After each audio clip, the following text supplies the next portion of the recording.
There's something happening inside you when you see a dog across the street, and you already know what it is.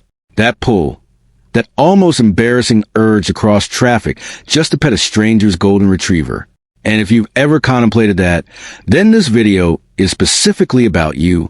Not dog people as a category, but you, the person who when a dog walks into a room, quietly tracks where it goes, who notices when it settles near you and feels for a second like that means something, who has probably said things out loud to a dog that you've never quite managed to say to another person. That's worth having a deeper look at. So, let's start somewhere you might not expect for a video about dogs, yourself. Specifically, what you were like before you ever loved one. People who form deep attachments to dogs tend to share something in their emotional history. And it's not that they had a perfect childhood with a loyal golden by the fireplace. It's almost the opposite, really. Attachment researchers have long observed that people who seek out non-judgmental relationships in dogs are practically incapable of judging. You often grew up in environments where love felt conditional and affection came with fine print, where you had to earn the room you were standing in. Now, that's not a universal rule, and it's not a diagnosis. It's a pattern that keeps showing up quietly in the background of a lot of people who love animals with an unusual intensity. A dog doesn't do that. A dog has never once looked at you and thought you could be doing better. And somewhere in your nervous system, that registers as something close to sacred. Now, where most videos would say something like, but it goes even deeper than that. I'm not going to do that. Because actually for a lot of people, the surface level is already enough. You don't need a traumatic backstory to love dogs with your whole chest. Sometimes you just do. And the psychology of that, the people who love dogs without a wound underneath, it is actually quite profound because those people love with an unusual kind of openness. Think about what it actually takes to commit to a dog fully. You're not entering that relationship blindly. You understand the terms. You know the lifespan. And you say yes anyway. And somewhere in that agreement, you end up with something rare. A best friend who asks for almost nothing and gives back everything. There's something in certain people that doesn't shrink from loving something temporary. That actually leans in. Some people do it 4 or 5 times across a lifetime. Each dog distinct. Each one loved completely on their own terms. It's a form of courage. Most people don't even have a name for. And what's interesting is that research on pet attachment doesn't paint a single clean picture of who bonds most deeply with dogs. Some studies find that people with anxious or insecure attachment styles, people for whom human relationships have felt unpredictable or unsafe, form particularly strong bonds with pets precisely because the relationship feels more stable and legible. The dog is consistent in a way that people sometimes aren't. It doesn't shift on you depending on the day. And for someone whose nervous system has spent years bracing for that kind of unpredictability, that steadiness lands somewhere much deeper than just comfort. There's a study, one worth actually knowing about, published in Science in 2015 by Nagasawa. When a dog and her owner look into each other's eyes, both of their brains release oxytocin, the same chemical that bonds a mother to her baby, just from a look. And what that really means is that your dog isn't just sitting there receiving your love. They're producing it in you. Every time they look at you, something real is happening in your brain that wouldn't be happening otherwise. You're not just loving them. They are actively, chemically making you feel love.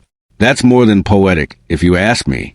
Dog people tend to be unusually good at reading nonverbal cues. And that's not a coincidence. Living closely with a dog means you've spent years learning to interpret a creature that communicates entirely without language. You've had to pay attention in a way that most people simply haven't been asked to. That kind of sustained attention to nonverbal signals doesn't just stay with the dog. It transfers. Your brain gets better at the thing you practice, and you've been practicing reading emotional states that aren't spelled out for you.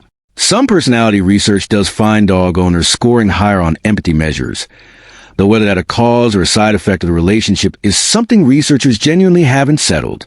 What's less debated is the attentiveness. Spending years responsible for something that can't self-report tends to sharpen you in ways that quietly carry over. Most humans can't tell you directly what they're feeling either, but if you've been paying that kind of attention to a dog for years, you're probably more equipped to notice it anyway. Okay, so something a little more delicate that I think deserves to be said. Some people love dogs because dogs are easier, and that's okay. I think we built this cultural story where loving animals is always noble, always pure, always a sign of great character. And sometimes it is, but sometimes a person gravitates towards dogs because the terms of that relationship are cleaner. Dogs don't gaslight you. They don't go cold for reasons they refuse to explain. They don't make you feel insane for needing reassurance. If you've ever looked at your dog and thought, "You are the only one who gets me," that's not entirely a compliment to your dog. It's also a signal, a quiet one, that something in your human relationships has made closeness feel dangerous. And somewhere along the way, your internal system found a workaround. The people who get the most out of that awareness are the ones who get curious about it rather than just comfortable in it. They notice what the dog is giving them and start asking why they can't find that elsewhere, why they breathe differently here. What would actually take for a person to make them feel this way? The dog becomes a mirror, a surprisingly useful one. There's a specific loneliness that dog lovers understand that other people just don't. It's not in the typical sense, but the loneliness of being misunderstood, of being in a room full of people and still feeling unseen. Dog people know that feeling intimately, which is possibly exactly why they experience being fully known by an animal that has watched you cry on the bathroom floor or watched you eat cereal for dinner 3 nights in a row, watched you at your least composed and stayed anyway. Hit so differently. The dog may be the only one that has seen the unedited version of you, and it chose to stay in the room. And maybe that's why losing one wrecks you in a way you weren't fully prepared for. Because you're not just losing a pet, you're losing the one who knew you without needing you to perform. That kind of loss doesn't really have a comparable. People who love dogs deeply are not a niche. They're just people who've experienced a kind of love that doesn't come with conditions attached and realize how rare that actually is. Being chosen by something that had no obligation to choose you. That does something to a person. You're not excessive for loving your dog the way you do.